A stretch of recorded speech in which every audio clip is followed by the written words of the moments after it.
for the Pledge of Allegiance.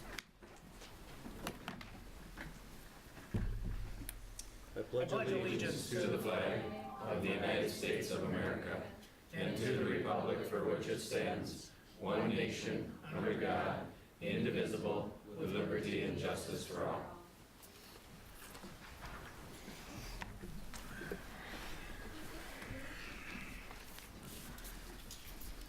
Can I get approval of the agenda?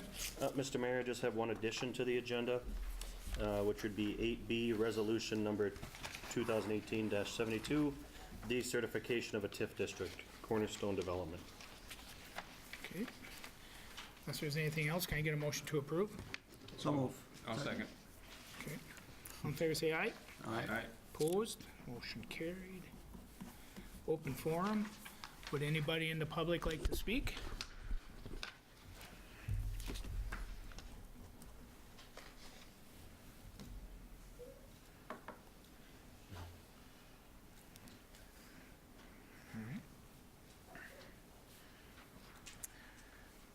All right, we're on to the consent agenda. Approval of the minutes, approval of the bills and purchase orders, approval of the investments, tobacco license, resolution designating poll place.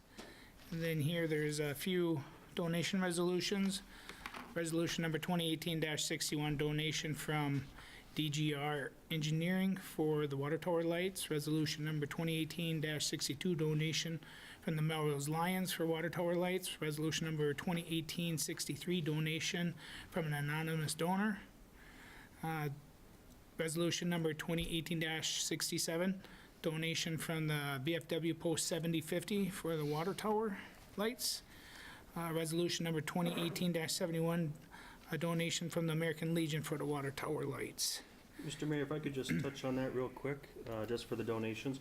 In total, we've been able to generate $7,550 for the water tower lights. Our goal was $8,000, which was half the price. And so we are almost there. I anticipate one coming in January for a donation as well. So just wanted to say thank you to all those people that have contributed, the Lions and the DGRs and the anonymous donor and the BFW. And so we believe that the lights will be arriving in late March. We should have them up probably most likely by the middle of May. So that's our best guess on when they'll actually be up and operational. So. Okay. And then gambling resolution for the Melrose Lions. Unless there's any questions, can I get a motion to adjourn? A motion to approve? So moved. Can I get a second? Second. All in favor, say aye. Aye. Opposed? Motion carried. Too many cookies and that over there and cake, so I'm getting ready for it. All right, we're on to reports. Melrose Police Department monthly report. Chief Mouse?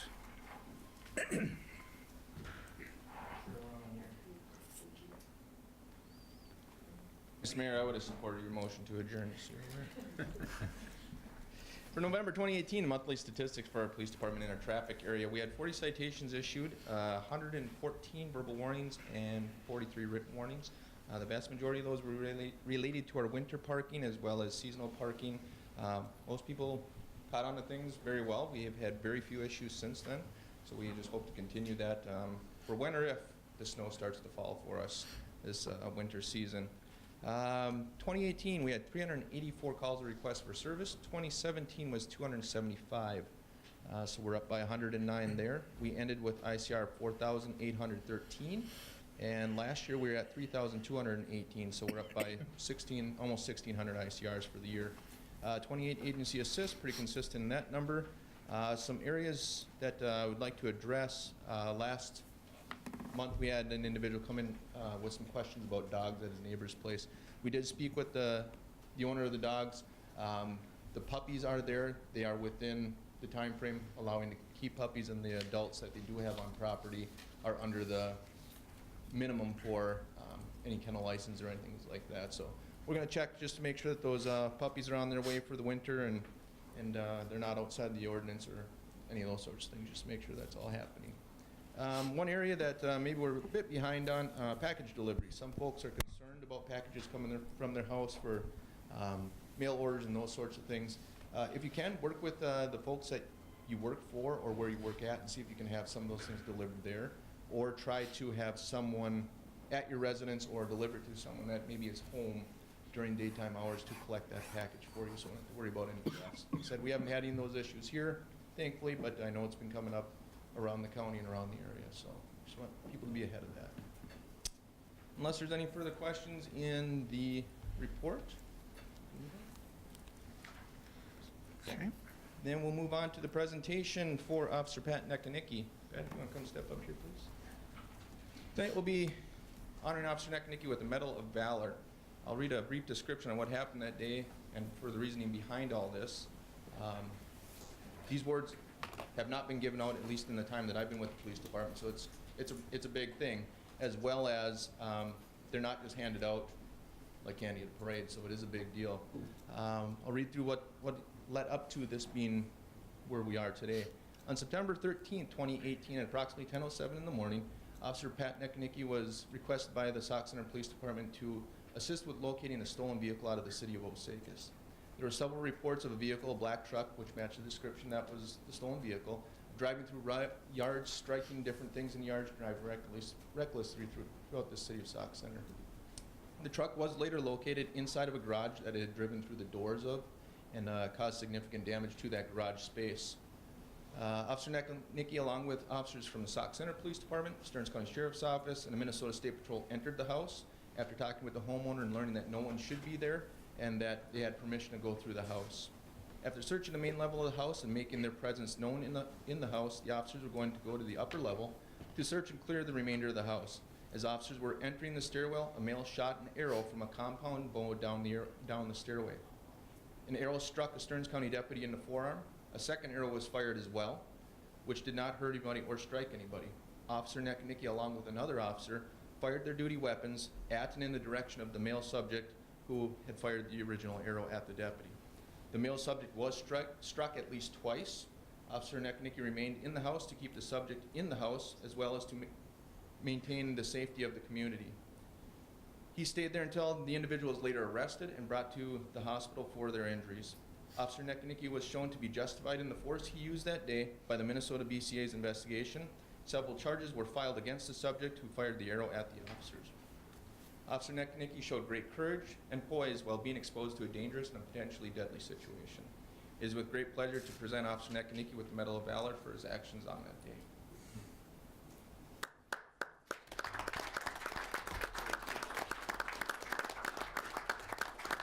Officer Nekanicki received a pin that he can wear on his uniform. He already has a life-saving award that he received also in the city of Sauk Center. So either he does a lot of business over there and keeps them just as safe as he keeps everybody over here, or the trouble seems to follow folks over there rather than coming this way. This is a letter of commendation for Officer Nekanicki, explaining everything that we did right there. That's something he can keep for his files, and we'll also post one in his personal file. Thank you.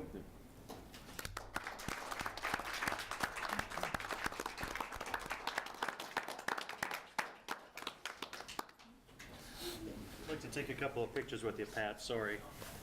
All right, 5B, City Attorney Report. Yeah, just a couple of items since the last meeting. The continuing to process the Ritter nuisance. The pleadings have been filed with the court, and a hearing date has been set for January 14th. At that point, we'll be asking the court for an order enforcing the council's resolution that was adopted earlier this year. Also, if you remember from the last meeting, there was a discussion about some access easements, some of the lots along Riverside, over by the water tower there, trying to solve some access issues to get to the alley. Went ahead and drafted those up and forwarded them to city staff so that they could meet with the landowners and get those in place. That's all I've got tonight. Thank you, Scott. Planning and Zoning Report.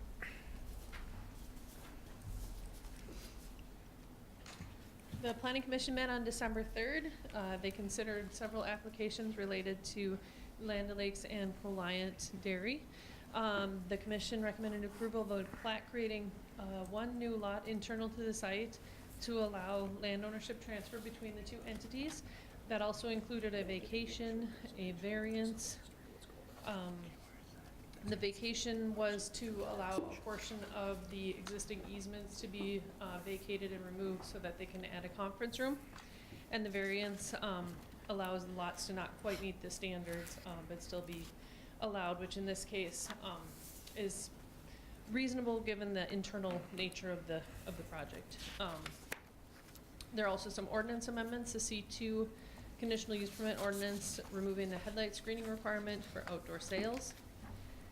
The parking setback ordinance allowing reduced parking setbacks along wide county roads for C2 zone property, and then landscape ordinance amendment to allow reduced landscape buffer along the county roads that are, the county road that's wide near the interstate there, and also adding specifications regarding landscape requirements that are somewhat flexible, but just kind of give a little bit more definition to those requirements.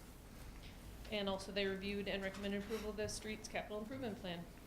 And the next meeting, we anticipate looking at the non-conforming use ordinance and trying to get our ordinance in compliance with state standards.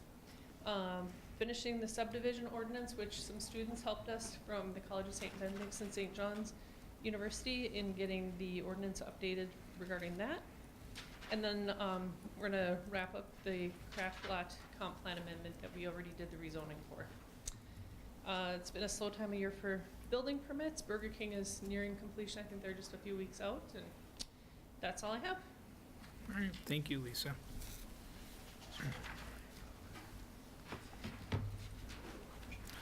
All right, it is 6:14. We're having a public hearing, the 2019 budget and levy, truth and taxation presentation.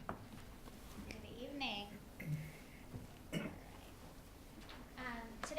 Tonight we'll do our truth and taxation. So this is a chance to discuss our proposed tax levies as well as the budget for the next year with the public. So the City Council and staff held 2 working group meetings in August and November to discuss our budget, and we approved the preliminary budget and levy in September. That information was sent to Stearns County to prepare the truth and taxation notices many of you may have received. So when we look at the budget, our goal is really to establish something that's realistic and achievable. We like to make sure we're as close as we can be. We review any future funding sources we can obtain as well as future spending, not just the upcoming year. So a big portion of that is looking at our projects in the next 5 years and also 10 years out. And the end goal, we really try to keep our tax rate steady so that you're not seeing big jumps one year and decreases the next. So it's required to have a truth and taxation meeting, and this allows us to discuss the budget, the levies, gives public a chance to have their input and explain any increases or decreases. So we'll start with the property taxation. So with this, just to give a quick overview, the tax capacity is based on the market value as well as your class rate, and that's done by Stearns County. So then we look at that tax capacity that they tell us and compare that with the city levy to determine the tax rate, and then that rate is applied to any property owners within the city. A big thing that many people ask or would like to know is how we compare to other cities around us. And it's important to keep in mind, though, that even though the population size may be similar, the operations are substantially different. So you can see in Melrose is that dotted yellow line. And over the last 10 years, you can see that we've really stayed pretty stable. There's some that are higher, some that are lower, and you'll see in other cities there's some bigger swings. When we look at the value history in the city, from about 2013 on, you can see a slight increase going up. And that's right around kind of with the turn of the economy when it dipped down. So there's a lot of different reasons on why you may see differences on your tax bills. It can be your market value change, even market values around you change that impact what you are taxed, the city budget, the school, the county, special districts, aid that comes from the state or the federal government. There's so many factors that go into play with that. So kind of looking forward to 2019, our proposed levy For the general fund is 940,000, and you'll see that's not a change from 2018. One thing that I think we're all very proud of is that number has stayed pretty much exactly flat for the last 6-7 years. For our debt levies, we have 2 bonds, and that's actually a decrease of $10,000. So our overall levy this year is going down by $10,000 compared to last year. So our estimated tax rate is about 66.5%, which is a 2.5% decrease. So that's always good news that people like to hear. With our bonds, we have 2 bonds. You'll see with the first one, the payoff date is February of 2020. So 2019 is the last year on that levy.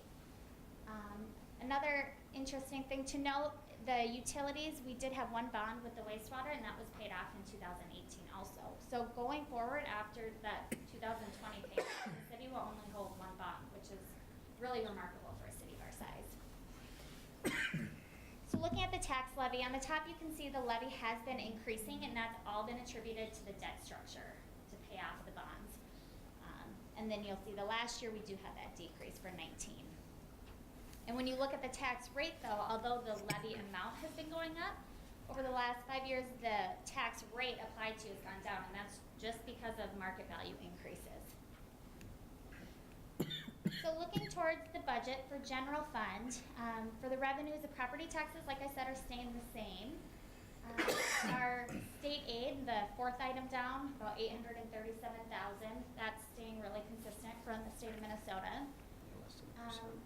One item that you'll see a big increase is the franchise fees, and these are transferred from our electric fund.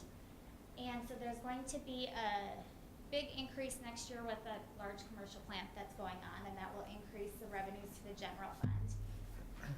And everything else stays fairly consistent dollar-wise. So when you look at where our revenue comes from, you'll see property taxes make up 35%, the state aid makes up about 32%, and then those electric franchise fees come in at 23%. So those are paid on all electric bills throughout the city, so that reduces a large burden for the taxpayers. This shows our local government aid. Like I said, it's about $837,000 for 2019, and it's stayed pretty stable from 2014 on. That can change at any time, though, depending on the state budget and governor. For the expenditures, overall, it's all staying pretty consistent. General government's just under 5%, same with public safety. The health would be our building inspector. So any building permits that go out, we have a building inspector that corresponds with that. So overall, you'll notice that the increase in expenditures pretty much matches right up to the increase in revenues. For the expenditure sources, we have about 20% in admin and finance, about 25% of our expenses are relating to the police department, and streets are 38%.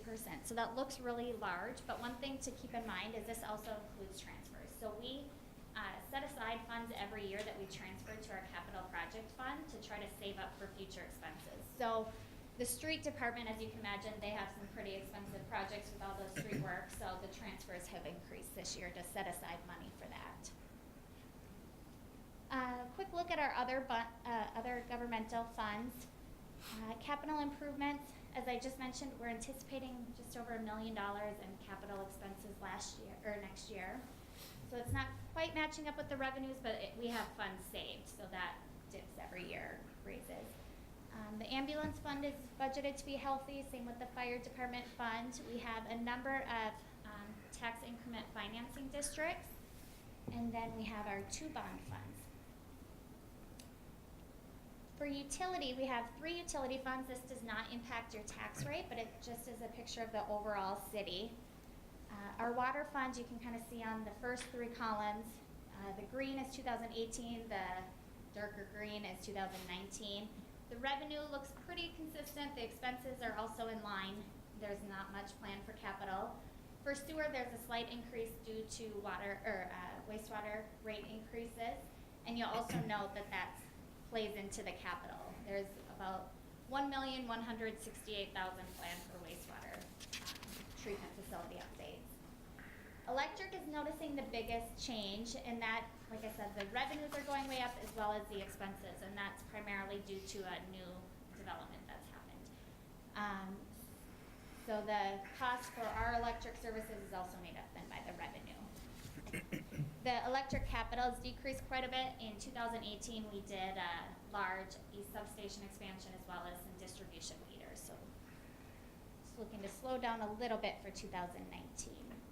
Lastly, a big part of what we do when we look at the budget is not just for the upcoming year, but we really try to get a good picture of what our future looks like going forward.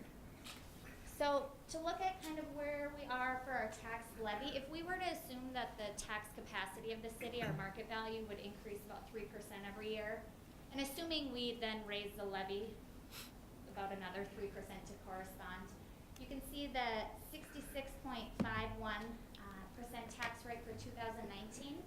And then going forward, as I mentioned, that large bond falls off. We won't have to levy for that anymore. So in 2020, it drops down to just below 50%. So as long as the city would not need to take on more debt, the tax rate would fall substantially. These are just projections. It's nothing set in stone. For our capital improvement fund, I mentioned this a couple times, we have a fund that is basically our piggy bank. This is our long-term savings. So we try to put funds away every year to try to reduce the need to raise the levy one year and then drop it back down. So we look at the projects as well as what our cash balances are every year when we look at the budget. And then with that, the staff will determine if that project is necessary, if we can push it out a few years to save some more money, or if there's any other sources of funding that we can do to save the city some money. This just kind of shows our spending and the cash reserves for the next few years. The biggest items to note would be the darker green and then the orange. Those are the public works. You can see in 2019, the orange is the cash reserves, and then 2020 we have more spending with street projects where the reserves go down. 2021, we have another $1 million of spending that we're looking to do. So the reserves go down, and our goal is to always kind of make sure we have enough there for any projects that may come up. Just a really brief overview on what we're looking to do next year as well as going forward. Does anybody have any questions? Yeah, I do, Tessa. I get asked quite often, and I think you and I had a conversation recently, is the question is what happens if we don't get the transfers in from the utilities? What would that do to your property taxes? How much of a transfer is that? Before, we had about 30% that comes from the electric franchise fees. So those funds are all used to fund our street projects, our vehicles, our police cars, equipment that's needed, city hall maintenance. So it's money that we need to use to function as a city, but if we don't have that coming from that franchise fee, all of that money would have to be made up by tax levy. So all of the property owners would have to absorb that.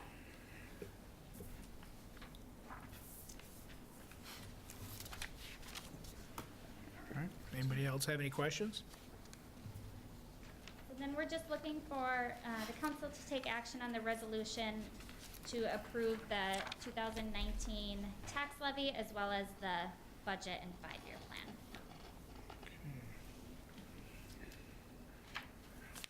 Where's that on here again? That's coming up on the agenda. All right. All right. It is 6:26. We're gonna close open hearing. No, just leave them. It has to, we have to take action during the public hearing. Okay. I You thought have to close it. Okay. At that? Okay. Then we have a second. Second. Oh, second public hearing here for Melrose Dairy Protein LLC and Pliant Dairy LLC utility easement vacation. You want to make that motion first? Wait a sec, we have to take a motion on the resolution before we Okay. close the public hearing. Okay, sorry. So, No. no, Scott? Okay, that sounds good. Okay. Then can I get a motion? I'm sorry about that. Sorry. I'll make a motion. Second. Okay, first and second. All in favor say aye. Aye. Opposed? Motion carried. Now it's 6:26. Okay. All right. Now, Lisa, Okay, great. thank you. Melrose Dairy Proteins and Proliant Dairy are proposing a lot subdivision. It would basically take their existing large lot Usually they do and it that allow the creation of one additional lot so that they can transfer that Currently, Proliant Dairy rents a portion of their building from Melrose Dairy Proteins, and they would like to actually own that instead of rent it. And they'd also like to add a conference room. Because of the configuration of how the lot lines were drawn previously and literally going through the buildings, there's an easement that is in the way of where they would like to build their conference room. And so with part of the planning process, they're requesting to vacate the existing easements between the two existing lots. And then they'll redraw all of the easements except for the portion that is needed to be vacated to allow creation of that conference room. And so that's what's before you tonight, is just vacating the easement between lots 1 and 2 of the existing Land O'Lakes Proliant Dairy plat. And again, everything will get rededicated except what's needed for the conference room to be constructed. Okay, is there any questions? We vote on this later, or? Okay, You just need to accept comments if there's any comments from the Yep. public. is there any questions from the public? Okay. It is 6:28. This one is closed. All right, we're on to action items. Resolution number 2018-66, consent to assignment of franchise. Yeah, Mr. Mayor and Council, the council at last month's meeting approved the new franchise agreement or renewed franchise agreement with Charter. However, Charter, under their legal requirements, need a resolution to acknowledge the name change within the organization. It's still under Charter. They're just changing it from an LLC Mid-America to Franchise Spectrum Mid-America LLC. So provide consideration to approve the resolution as presented. Okay. Can I get a motion to approve? So Okay, Second. okay. All in favor, say aye. Aye. Opposed, motion carried.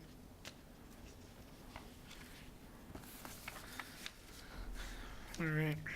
First one is resolution number 2018-68, resolution approving the case 104 requested by Melrose Dairy Proteins LLC for a variance allowing a 3-lot subdivision land ownership transfer purpose without meeting all minimum standards, and a variance to allow a 5-foot setback for a future conference room.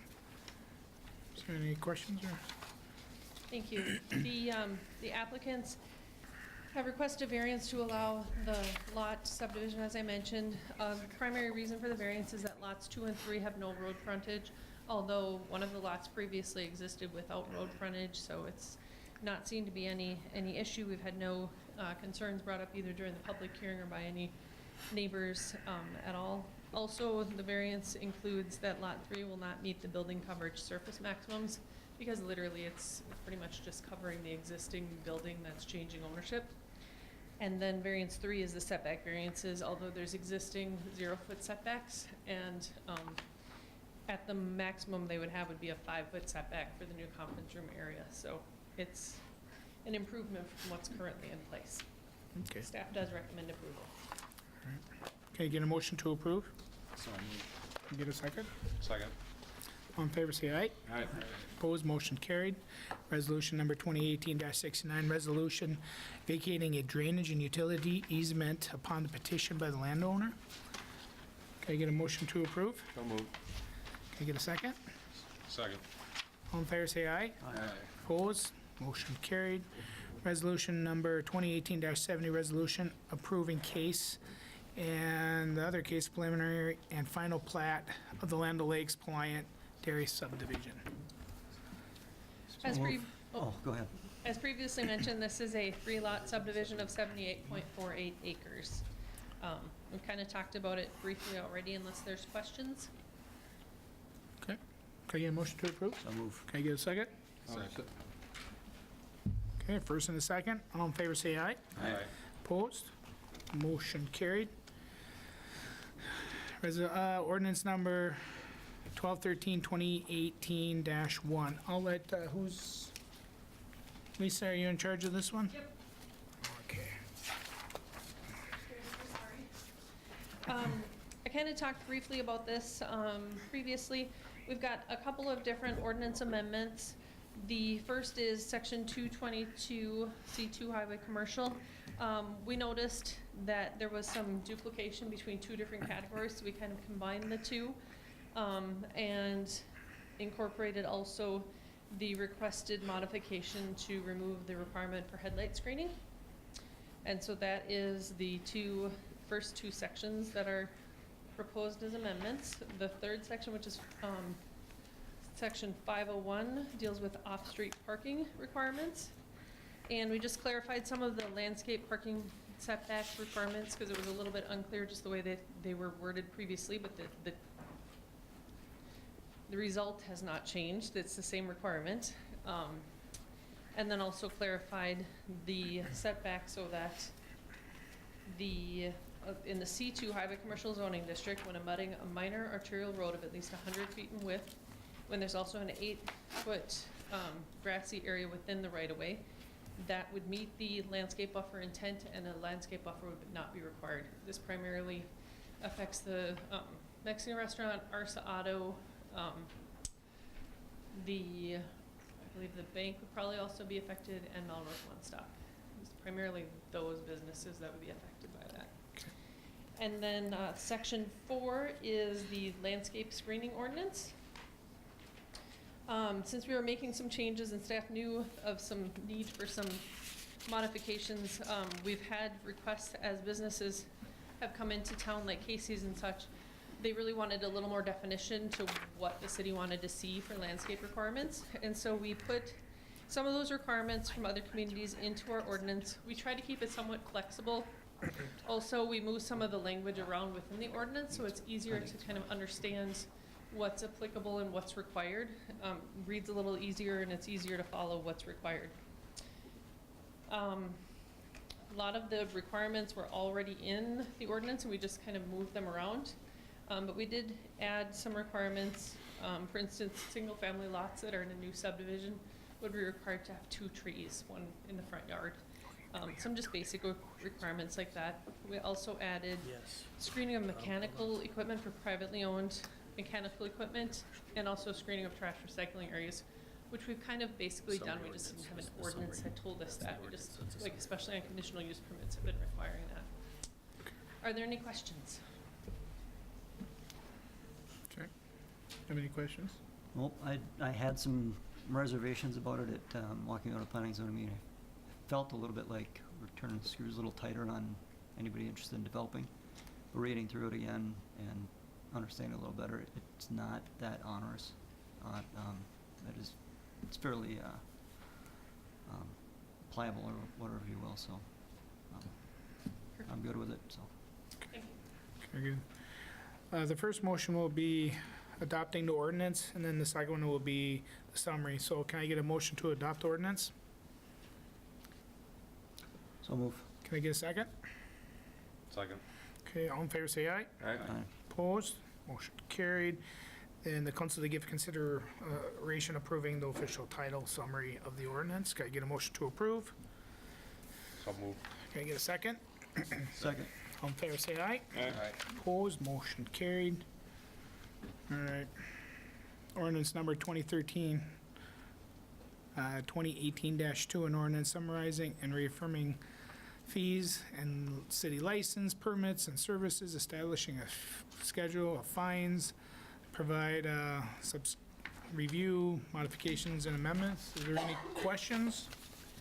Tessa, do you want to touch on those little modifications that we talked about for the fees? So, Mr. Mayor and Council, what this is annually we need to adopt our fee schedule. And so Tessa, and we have to treat it as a regular ordinance. So, but there are a few modifications that we wanted to make adjustments to, just to bring to your attention. Yes, so for the changes for 2019, we have a tiered update or increase for the meeting room rental. We've also adjusted the tiers on the maintenance residential building permits to increase for higher valuations on those. We have added the environmental assessment worksheet, and that's just going to be at the actual cost. And then one change that was made today was relating to the plating fee. We have a preliminary plating fee at $175, and then any additional costs as well. And if the property abuts City Road, it'll be an additional $90. And then we have a final plating fee, which is new, of $175 plus any additional costs. So, Mr. Mayor and Council. Oh, sorry, county roads. Yeah, yeah. So what basically happened there for the plating business is that we were charging $300 for a preliminary plat and final plat, so now it's $350 when you total them up together. So it's $175 and $175. So we increased it by 50 and just clarified the fees. Okay. Can you get a motion to approve? So moved. Okay, good. Second. Okay, all in favor, say aye. Aye. Opposed, motion carried. Pay application number 2, Stearns County. This is for the curb and gutter and sidewalk work that was done this year. Total cost for that was, work certified, $73,000. This final payment was the 5% retainage of $12,499. It's our recommendation to close this out and make the final payment. Can I get a motion to approve? So moved. Can I get a second? Second. All in favor, say aye. Aye. Opposed, motion carried.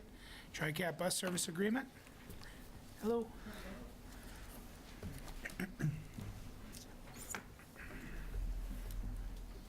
Good evening, Mr. Mayor and council members. I'm Lori Schultz, the Executive Director of TriCap, and I have with me tonight Amy Christensen, who is our new Director of Transportation Services. We have come here tonight specifically to talk about the public bus contract for 2018, but we'd also just to share briefly some of the services that TriCap offers for the city of Melrose. TriCap is a nonprofit community action agency, and we serve the counties of Stearns, Benton, and Sherburne. And what we do is help people and change lives. And we do that in a variety of different ways, from helping people with energy assistance, for paying their heating bills, furnace replacement and repairs, weatherization work on their homes to make their homes more energy efficient, tax assistance program where we offer free services to people to have their taxes prepared, housing assistance, housing development, self-sufficiency counseling, and much more. And the largest program that we operate in the city of Melrose, is, of course, is our public bus program. And that is where we are the public transit provider, and we currently provide public bus services in the city of Melrose, Monday through Friday from approximately 7:30 to about 4 o'clock in the afternoon. We've been doing this since I think about 2007, and I'm happy to report that our ridership continues to increase in the city of Melrose. I did provide a report to the administrator when I had set the contract, and just I'll highlight, last year TriCap provided 7,927 rides for people in city service in Melrose, and then we do some trips into Sauk Center as well. The report that I have so far this year through October, we have already provided 7,651 rides. So I really think in the last 2 months of this year, we'll be close to 9,000 rides that were provided for the residents of the city of Melrose. This is a service that is open to anyone. It's public transportation. And so what we always say is for $1.25, why drive? It's $1.25 for in-city tokens to ride our bus. And if you're doing a rural service, meaning if you're going to go from Melrose into Sauk Center, it would be a $3 trip. There's no income eligibility to ride our bus. The majority, I'd say, of the residents of Melrose that we transport are preschoolers and young children. We get many of them to their preschool as well as school activities. We also do a lot of transportation for the elderly and people with disabilities. And we've seen an increase this last year in providing public transportation for work-related purposes. We're doing a lot more trips to agricultural plant this year as well. So we're really looking forward to another year of a partnership with the city of Melrose providing that public bus service.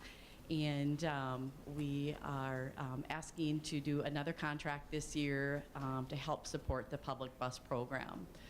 80% of the funding that we receive for public transportation comes from the Minnesota Department of Transportation, in which agencies are required to have a 20% local share as a match.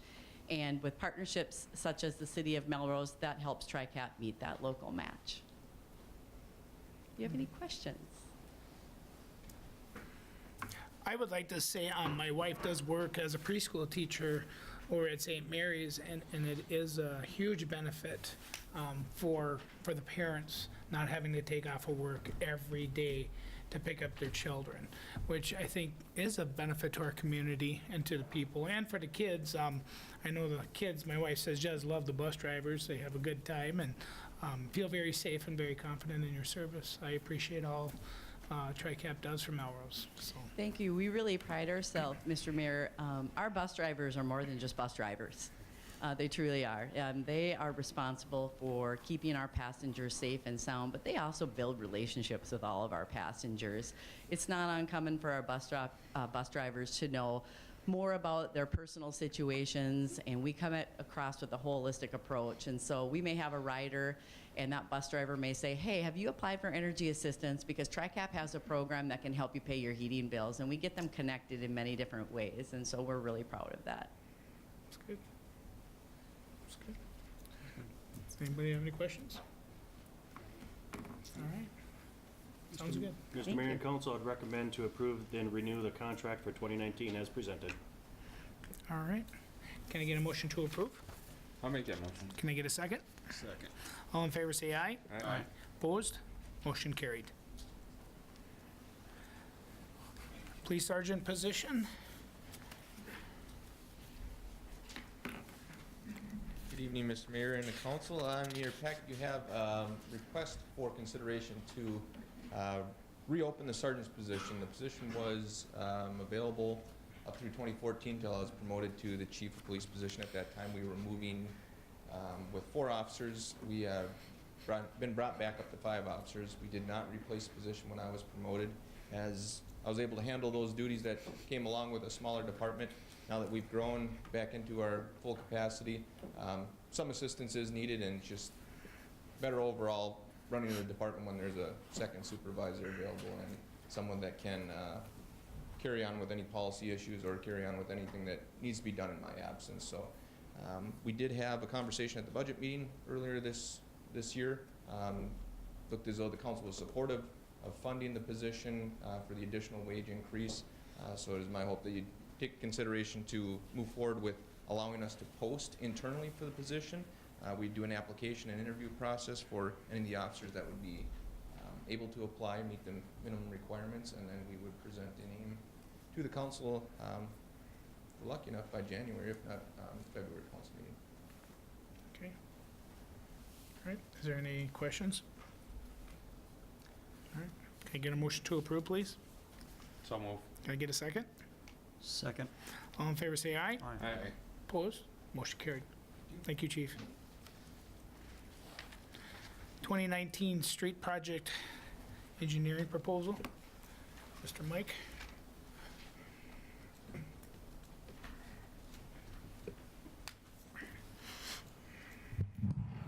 Mr. Mayor, members of the council, we had presented the proposal for the 2019 street improvement projects.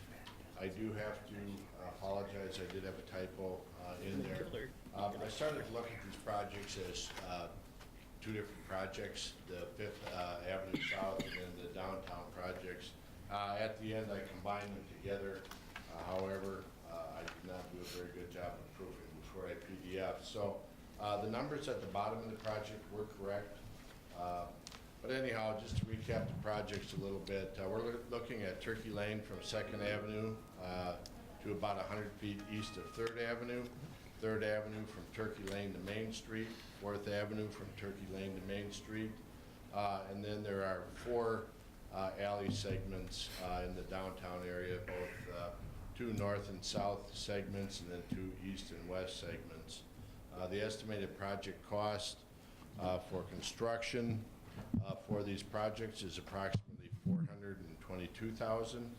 Our initial engineering budget for the budgeting purposes was about $98,000, and our proposal presented tonight is about $70,000.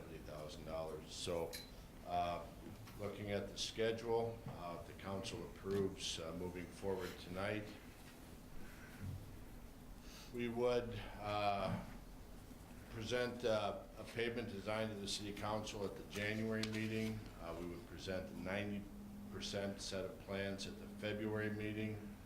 We would request authorization to bid at the March meeting, and then have a bid opening later in April, with awarding the projects in May and starting construction in June or July of next year. So with that, I would entertain any questions you might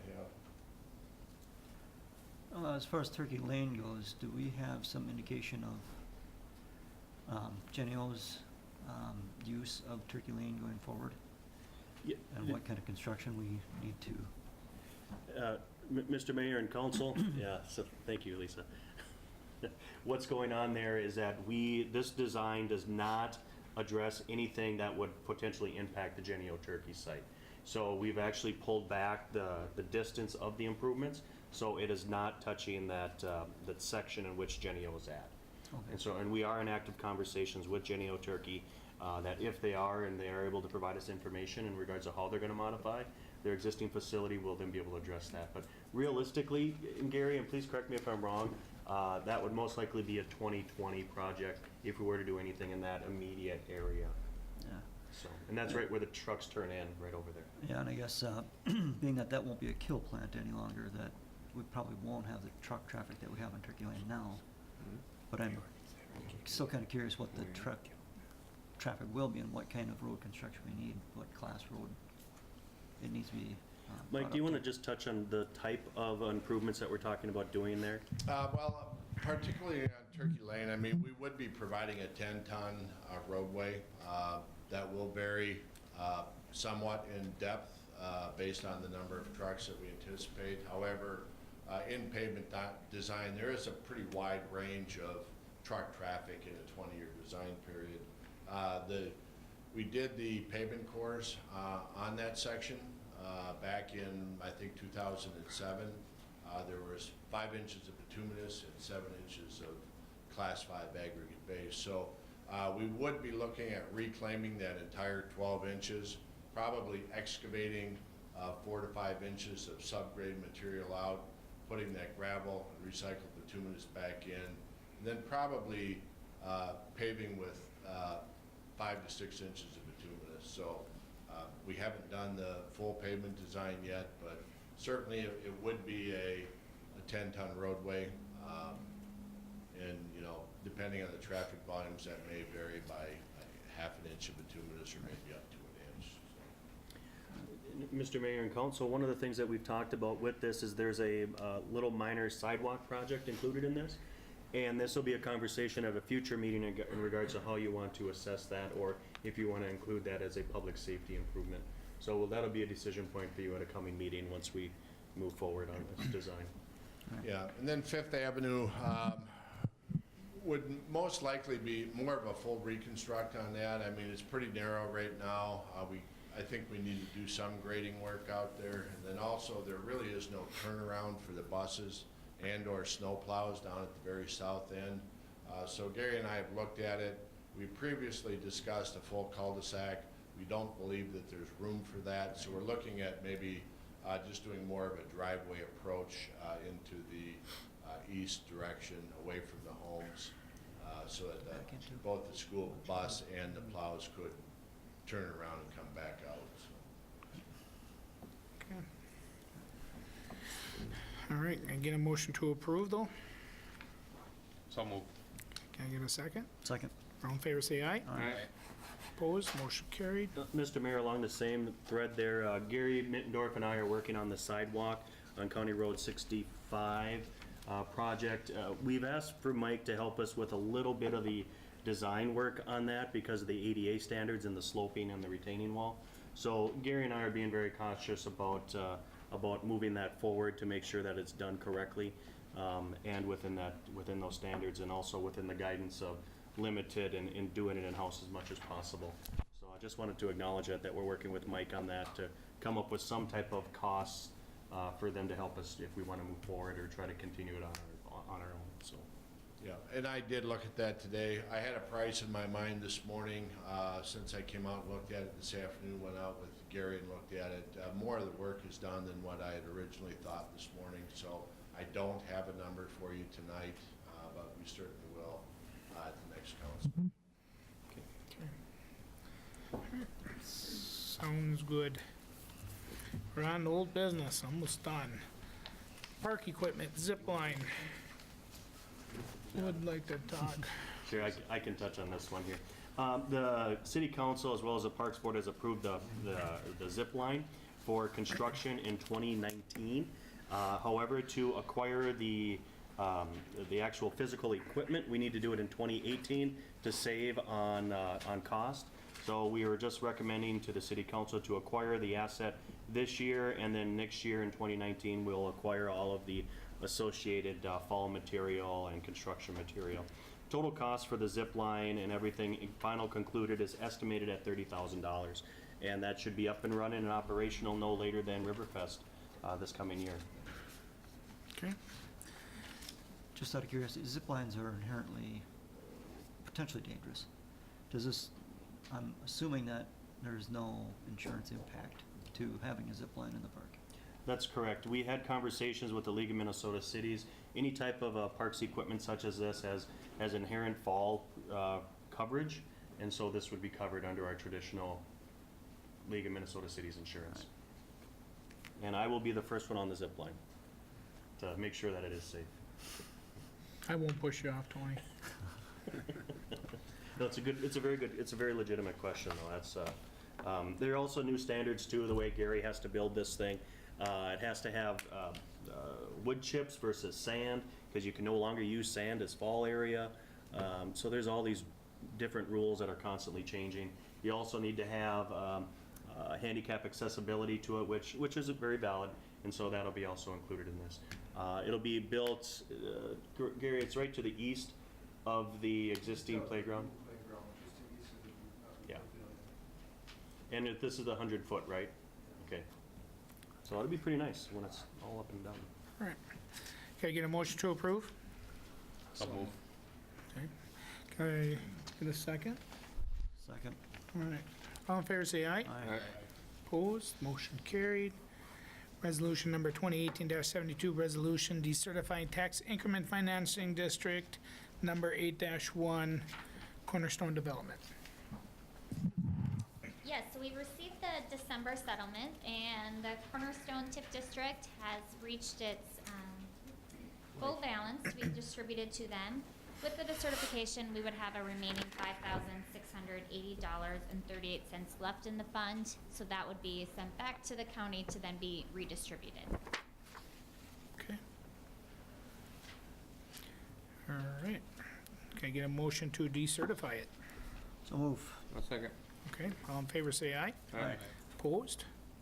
Motion carried. Mr. Mayor, I just would like to commend Tessa and Tracy Ryan Consulting today to getting this particular project done in the month of December here, because if we would have waited till January, we would have had to do a whole another additional year of accounting for this, which would have incurred an additional cost of a little over $1,200.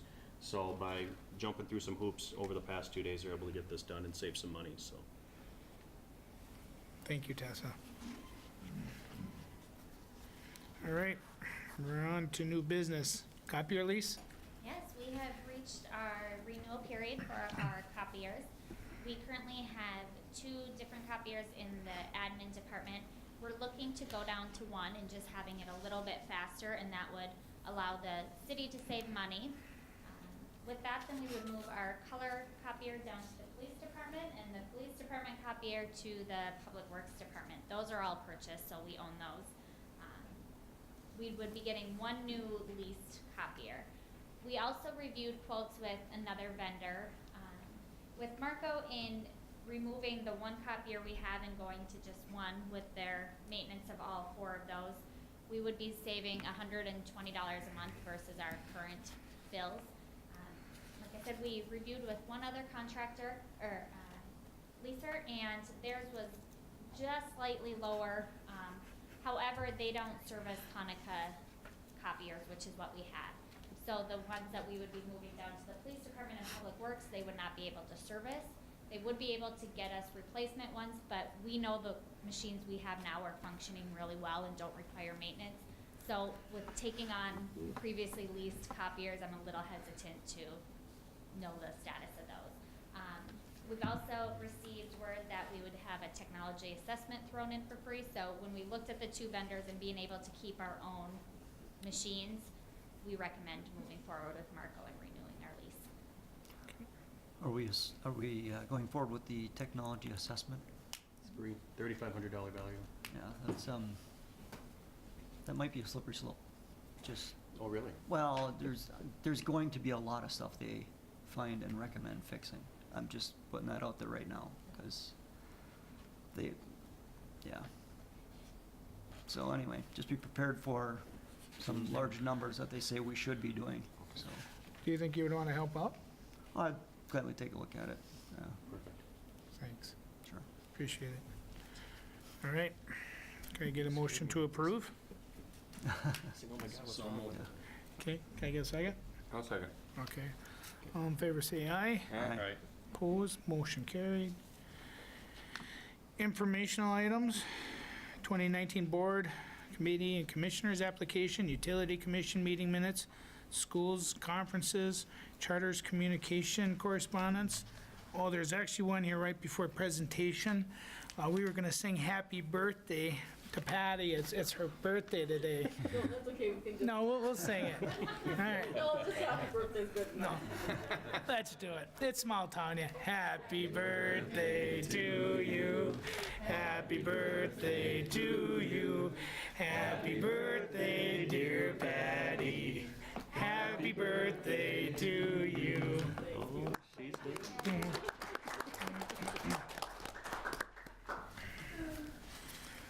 All right. Now we're on to presentation. Over 8 years, I've been able to serve with Dick Christensen, and it's been really fun. You know, you've sort of been my Justice Kennedy of this group here, and you've really kept us level-headed, and I personally learned quite a bit from you, Dick, and I really appreciate all you've done for the city of Melrose, between the council and the Utilities Commission, but also just teaching me a lot of different views on stuff. You know, I've known your family my whole life, and, you know, I really appreciate the 8 years of serving with you, Dick. You definitely are going to be so missed with all of us. So over 8 years, I just want to say thank you for everything. Thank you. I'm glad that you didn't include me under old business. But, you know, if you don't mind, I'd just like to mention a few things, you know, being on the council and the Utilities Commission is, and maybe just to give the community a little insight of what I feel. And first of all, I want to thank the council members and the mayor and the people who work and direct us a little bit, Mike and Tessa and Patty.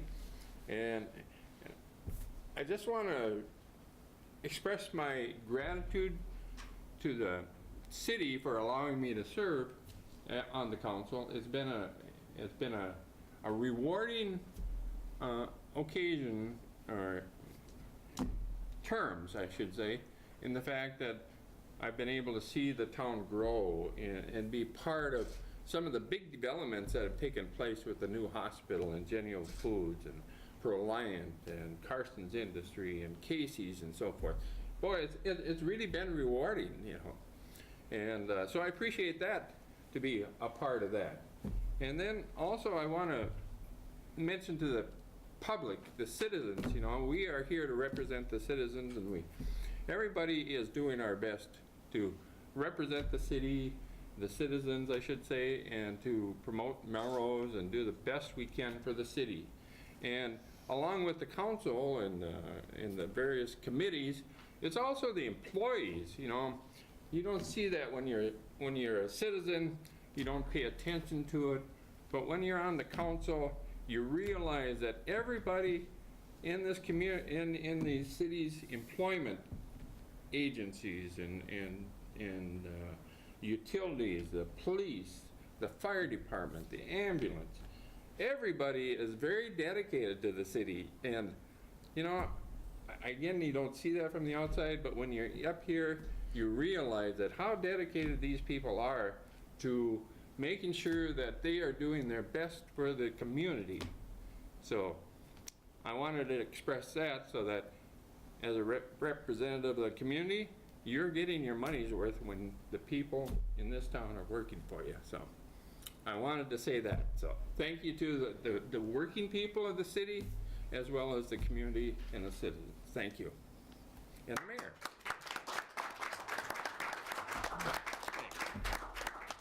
Well, we have a presentation for you, Dick. I don't know if you've seen this ahead of time. I didn't. Okay, all right. It's a knife set, Okay, so you can use it for hunting, anything you need. all right. So, I always carry a pocket knife. It's a good Boy Scout thing. Well, thank you. Thank you for the city. And, you know, it's also an occasion with Pat's recognition and Patty's birthday. And then, you know, my exit interview, I haven't done that yet, but I do have an exit cake. So I'd like you, if you'd like to join me after the meeting, I have cake and ice cream and some pop and cookies and stuff like that. So you're sure welcome to join me. Thank you. all right, All right. here you go. Thank you, Councilman.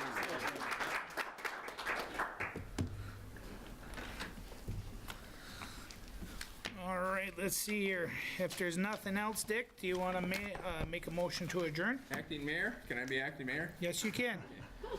I'll make that motion to adjourn. Okay. Is there a second? I'll second. All right. Okay. All in favor, say aye. All right. All opposed? Motion carried. Thank you, thank you, thank you.